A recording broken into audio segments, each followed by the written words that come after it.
The VW Tiguan's infotainment system can experience issues like freezes and unresponsiveness due to software glitches. There are two main types of resets: a reboot, which is a soft reset, and a factory reset. A reboot clears temporary memory by holding the power button for 10 seconds and doesn't erase your data. A factory reset erases all user data and restores the system to default settings. Navigate to Settings, then System, then Factory Reset, and confirm when prompted. These resets can resolve issues from software glitches, but often serve as temporary solutions for underlying flaws like Android Auto integration failures. Prioritize a reboot before a factory reset to avoid data loss. VW is also rolling out over-the-air updates to address these issues.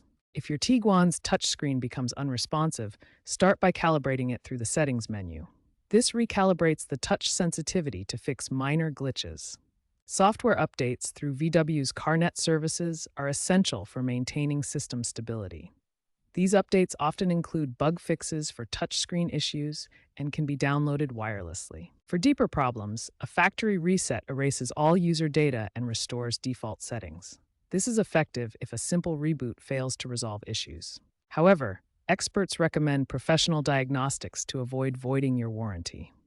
Dealers can perform thorough checks without risking your vehicle's coverage. For persistent hardware-software mismatches, disconnecting the car battery or using a USB firmware update can sometimes resolve the problem. If touchscreen issues occur after a CarPlay update, perform a factory reset and remember to repair all your devices afterward.